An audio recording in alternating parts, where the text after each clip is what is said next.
ఏమో, అమ్మంటే అంతేనేమో.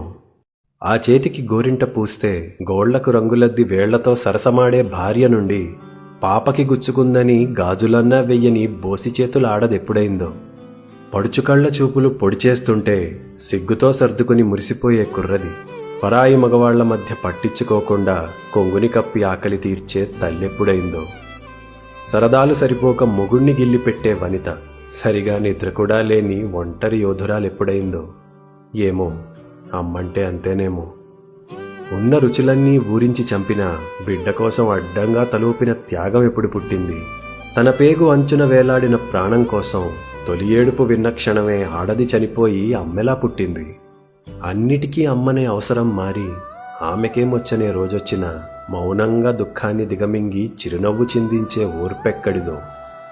కన్నీళ్లతో పాటు కర్తవ్యాన్నిచ్చి కళ్ళొత్తుకుని బిడ్డని సాగనంపిన మనవలిని ముద్దాడి అమ్మకే అమ్మయ్యి అండగా ఉండేటి బలమెక్కడిదో. 7 పదుల వయసు మీద పడినా, చిక్కిన చేతులు ముడతపడినా, ఆకలిగా కొడుకొస్తే బువ్వ పెడదామని గుమ్మంకేసి చూసే జాలెక్కడిదో. గొంతులో గంగతో వీడ్కోలు చెప్పిన గుండెతో దీవించి జగము విడిచి ఓ పాత చీరని హత్తుకుని పడుకుంటే గాఢంగా నిదురనిచ్చే హాయెక్కడిదో. ఏమో, అమ్మైతేనే ఇలా ఉంటుందేమో. బంధాల కడలిలో మొదటి అల అమ్మది.